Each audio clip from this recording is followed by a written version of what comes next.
ये small cap का सबसे मेन इंडेक्स है जिसका नाम है निफ्टी स्मॉल कैप 250। ये पिछले 5-6 महीने के अंदर में लगभग 23% तक नीचे गिर चुका है और स्पेशली 12 दिसंबर के बाद ये बहुत तेजी के साथ नीचे गिरा है पिछले 2 महीने के अंदर में। एंड सबसे मोस्ट इंपॉर्टेंट, ये और ज्यादा नीचे गिर गया था, लगभग 25-26% नीचे गिरा था, बट पिछले 2 दिन से रिकवरी हो रही है। इस वजह से अभी के टाइम में लगभग 22% नीचे गिरा है पिछले 5-6 महीने के अंदर में। अब देखिए आज के टाइम में स्मॉल कैप के अंदर टोटल 27 म्यूचुअल फंड है और इन 27 म्यूचुअल फंड में से 26 ऐसे स्मॉल कैप के म्यूचुअल फंड है जिसने आपको निगेटिव रिटर्न दिया है। इस पूरे के पूरे करेक्शन के अंदर में केवल एक ऐसा म्यूचुअल फंड है जिसने आपको पॉजिटिव रिटर्न दिया है, वो भी केवल 1% का। अब देखिए इन पूरे के पूरे स्मॉल कैप म्यूचुअल फंड में से 21 ऐसे स्मॉल कैप के म्यूचुअल फंड है जिसने आपको 10% से ज्यादा निगेटिव रिटर्न दिया है। 16 ऐसे म्यूचुअल फंड है जिसने आपको 15% से ज्यादा निगेटिव रिटर्न दिया है। एंड 3 ऐसे म्यूचुअल फंड है जिसने आपको 20% से भी ज्यादा निगेटिव रिटर्न दिया है इस पूरे के पूरे मार्केट करेक्शन के अंदर में। इसीलिए मैं आपको बहुत पहले से चिल्ला के बोल रहा हूं कि अगर आप एक एग्रेसिव इन्वेस्टर नहीं है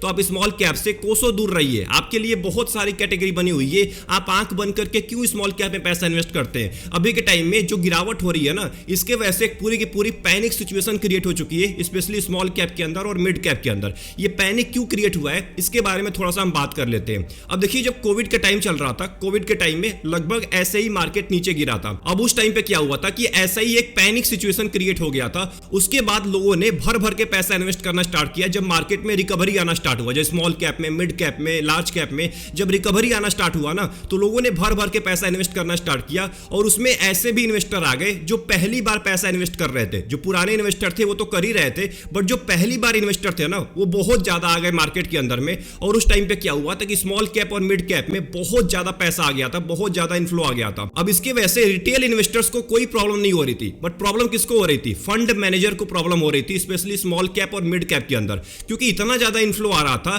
कि फंड मैनेजर को उस पैसे को डालना ही पड़ता था मार्केट के अंदर में, क्योंकि वो ज्यादा पैसा कैश में तो रख नहीं सकता है। अगर वो कैश के अंदर ज्यादा पैसा रखने लगा तो आप ही लोग सवाल करेंगे कि कैश के अंदर क्यों पैसा रखा जा रहा है, क्यों नहीं इसको इक्विटी में डाला जा रहा है। तो उस टाइम पे फंड मैनेजर मजबूर था, उस बेचारे के पास कोई ऑप्शन नहीं था, उसको पैसा उठा के डालना ही पड़ता था कंपनीज के अंदर में। अब यही रीजन है कि उस टाइम पे स्मॉल कैप और मिड कैप कंपनीज का प्रॉफिट बिल्कुल नहीं बढ़ रहा था और उसके शेयर का प्राइस भागे जा रहा था। शेयर का प्राइस बहुत तेजी के साथ ग्रो कर रहा था क्योंकि इतना ज्यादा इन्फ्लो आ रहा था मार्केट के अंदर में, इतना ज्यादा उन कंपनीज के अंदर इन्फ्लो आ रहा था कि शेयर का प्राइस भागना बिल्कुल तय था। और उसके बाद एक बबल क्रिएट हुआ, उसके बाद एक ओवर वैल्यूएशन आपको देखने को मिला, स्पेशली स्मॉल कैप के अंदर और मिड कैप के अंदर। क्योंकि अगर अर्निंग ग्रो नहीं कर रही है, केवल प्राइस ही भागे जा रहा है। इसी को हम बोलते हैं price to earning ratio, P ratio.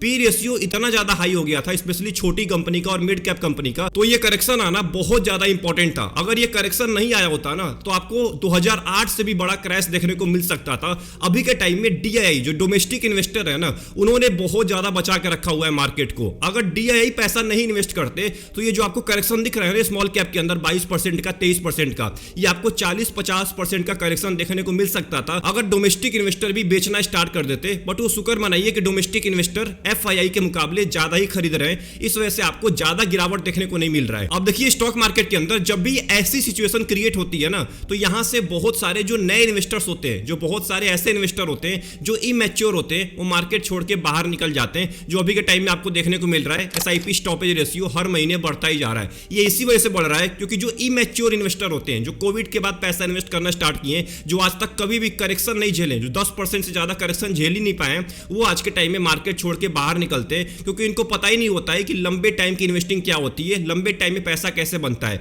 ये शॉर्ट टर्म के लिए आते हैं और शॉर्ट टर्म में भी जब इनका प्रॉफिट नहीं बन पाता है ना, ये मार्केट छोड़ के बाहर निकल जाते हैं। मैंने आपको बहुत पहले से बोला है कि अगर आप स्पेशली स्मॉल कैप और मिड कैप में आ रहे हैं तो आपका मिनिमम गोल 10 साल का होना चाहिए। मिनिमम की बात कर रहा हूं, मिनिमम ये नहीं कि 2 साल, 3 साल, 5 साल, मिनिमम गोल कम से कम 10 साल का होना चाहिए और मैक्सिमम आप 20 साल तक, 30 साल तक पैसा इन्वेस्ट करिए। और स्मॉल कैप में उसी इन्वेस्टर को आना है जो एग्रेसिव हो और जिसका लंबे टाइम का गोल हो। अगर आप एक एग्रेसिव इन्वेस्टर हैं और आपका गोल केवल 2-3 साल का है, आप भी मत आइए स्मॉल कैप के अंदर। और अगर आप एक एग्रेसिव इन्वेस्टर नहीं है और आपका गोल 10 साल का है, 15 साल का है, आप भी मत आइए स्मॉल कैप के अंदर, क्योंकि आपने सोच के तो रखा है कि मेरे को 10 साल तक पैसा इन्वेस्ट करना है। बट अगर दूसरे साल के अंदर में ऐसी गिरावट होती है ना, आप खुद मार्केट को क्विट करके बाहर निकल जाएंगे क्योंकि आप एक रिस्की इन्वेस्टर नहीं है, आप एक कंजर्वेटिव इन्वेस्टर हैं। तो आई होप आपको यहां तक समझ आ गया होगा कि अभी के टाइम में स्मॉल कैप और मिड कैप के अंदर इतनी भारी गिरावट क्यों देखने को मिली है। अब हम बात करने वाले हैं उन 2 म्यूचुअल फंड के बारे में, 2 स्मॉल कैप म्यूचुअल फंड के बारे में जो अभी के टाइम में सबसे कम नीचे गिरे हुए हैं पिछले 6 महीने के अंदर में।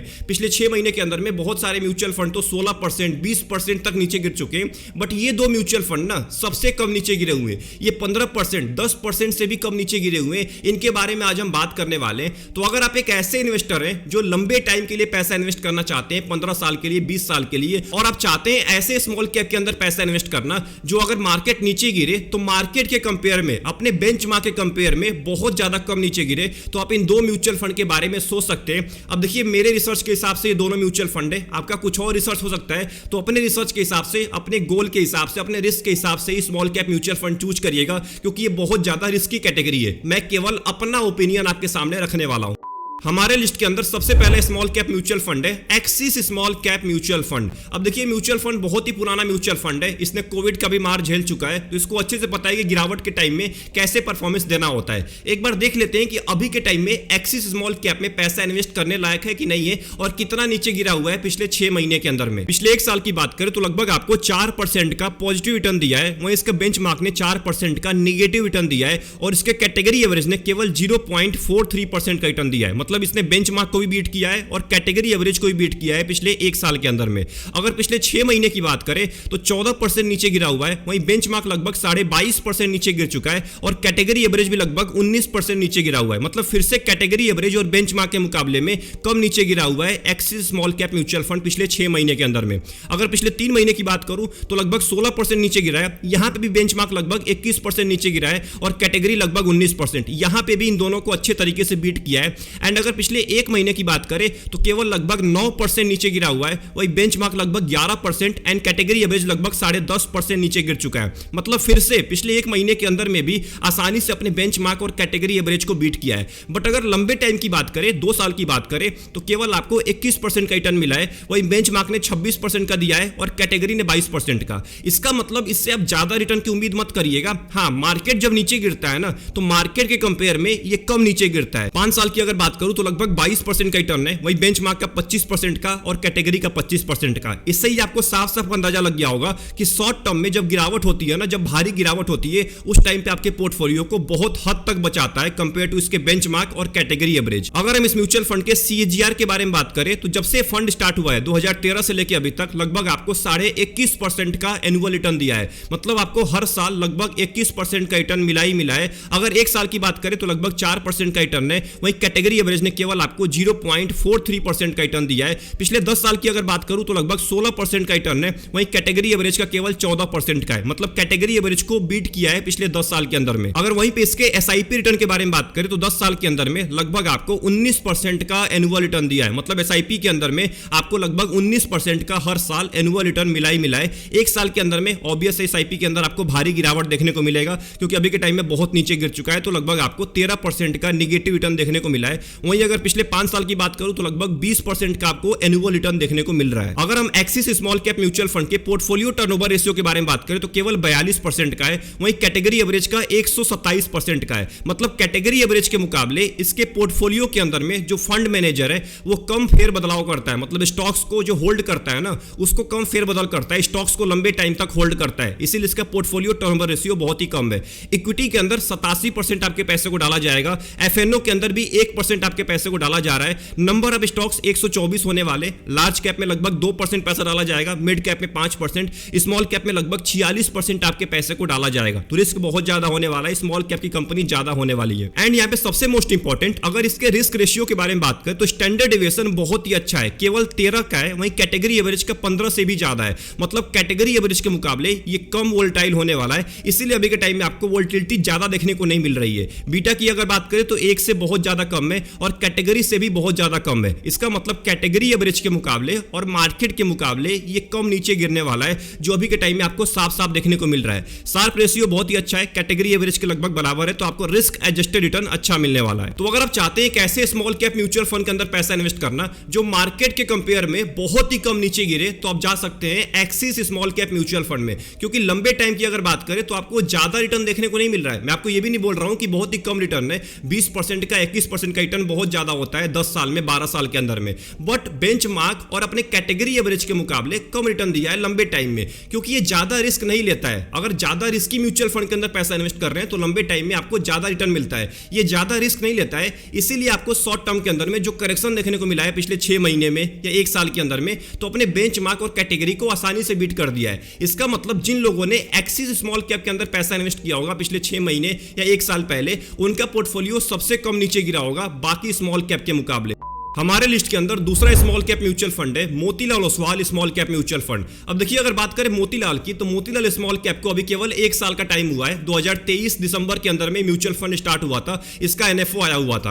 अब उस टाइम पे लोगों ने पैसा इन्वेस्ट करना स्टार्ट किया और पिछले 1 साल के अंदर में मोतीलाल ओसवाल स्मॉल कैप ने कमाल मचा कर रखा हुआ है। सबसे ज्यादा रिटर्न दिया है स्मॉल कैप कैटेगरी के अंदर में, और अभी के टाइम में सबसे कम गिरावट भी देखने को मिल रहा है मोतीलाल ओसवाल स्मॉल कैप में। इसका मतलब ये ऐसे कंपनीज के अंदर पैसा इन्वेस्ट कर रहा है जो मार्केट जब नीचे गिर रहा है ना, उस टाइम पे सबसे कम नीचे गिर रहे हैं। मतलब कि अच्छी कंपनीज के अंदर आपके पैसे को डाल रहा है। मैं आपको ये नहीं बोल रहा हूं कि आप आंख बंद करके मोतीलाल ओसवाल स्मॉल कैप पे पैसे डाल दीजिएगा। आपको सबसे पहले रिसर्च करना है कि आपके लिए म्यूचुअल फंड बना भी है कि नहीं बना है। तो एक बार देख लेते हैं कि मोतीलाल ओसवाल स्मॉल कैप ने कैसा परफॉर्मेंस दिया है पिछले 1 साल के अंदर में, और अभी के टाइम में जब गिरावट चल रहा है इस टाइम पे कितना नीचे गिरा हुआ है। पिछले 1 साल की बात करें तो मोतीलाल ओसवाल स्मॉल कैप ने आपको 17% का रिटर्न दिया है। वहीं बेंचमार्क 4% आपको निगेटिव रिटर्न दिया है, और कैटेगरी एवरेज 2% का रिटर्न दिया है, और इसने आपको 17% का दिया है। आप इसी से अंदाजा लगा लीजिए कि म्यूचुअल फंड आपके पैसे को कैसे इन्वेस्ट कर रहा है। अगर पिछले 6 महीने की बात करें तो लगभग 11% नीचे गिरा हुआ है। वहीं बेंचमार्क लगभग 22.5% और कैटेगरी एवरेज लगभग 19% नीचे गिर चुका है। पिछले 3 महीने की अगर बात करूं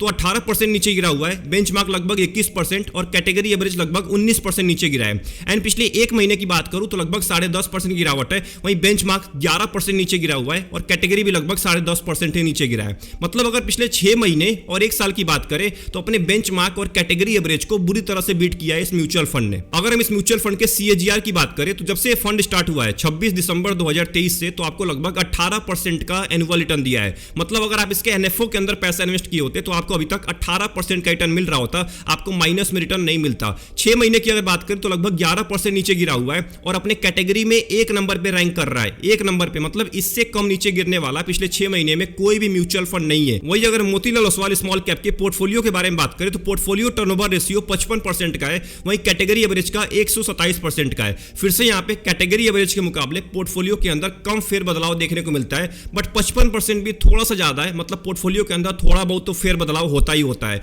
वहीं अगर इक्विटी की बात करें 90% आपके पैसे को इक्विटी में डाला जाएगा, जो कि नंबर ऑफ स्टॉक 47 होने वाले। लार्ज कैप के अंदर 2.5% पैसा है, मिड कैप के अंदर 4% एंड स्मॉल कैप के अंदर 54% आपके पैसे को डाला जाएगा। 54% कंपनी जो होने वाली है वो स्मॉल कैप की होने वाली है। अदर्स के अंदर 29% आपके पैसे को इन्वेस्ट किया जाएगा। तो अगर आपने इस पूरे वीडियो को यहां तक वॉच कर लिया है, इसका मतलब आप जेन्युइनली चाहते हैं स्मॉल कैप म्यूचुअल फंड के अंदर पैसा इन्वेस्ट करना। तो देखिए, मैंने आपके सामने 2 म्यूचुअल फंड का नाम लिया है। मैं आपको ये नहीं बोल रहा हूं कि आप आंख बंद करके इन म्यूचुअल फंड में लमसम करना स्टार्ट कर दीजिए, एसआईपी करना स्टार्ट कर दीजिए। सबसे पहले आपको खुद का रिसर्च करना है, क्योंकि ये दोनों म्यूचुअल फंड मार्केट के कंपेयर में कम नीचे गिरे हुए। अब इसका मतलब ये नहीं है कि बिल्कुल भी रिस्क नहीं है, बहुत ज्यादा रिस्की म्यूचुअल फंड है। आपको बहुत ज्यादा गिरावट भी देखने को मिल सकता है। फ्यूचर कोई नहीं देखा है, फ्यूचर के अंदर में ये म्यूचुअल फंड मार्केट से ज्यादा भी नीचे गिर सकते हैं। वो फंड मैनेजर के ऊपर डिपेंड करता है कि आपके पैसे को कैसे इन्वेस्ट करता है। अभी तक तो अच्छे तरीके से पैसा इन्वेस्ट किया है, इसीलिए आपको कम गिरावट देखने को मिल रहा है। अब आगे कुछ भी हो सकता है, तो आगे का डिसीजन आपको खुद लेना है। आपको अपने गोल के हिसाब से डिसीजन लेना है। आपको आंख बंद करके या मेरी वीडियो देख के या किसी और इन्फ्लुएंसर की वीडियो देख के आपको स्मॉल कैप और मिड कैप में, स्पेशली इन 2 कैटेगरी के अंदर आपको पैसा नहीं इन्वेस्ट करना है,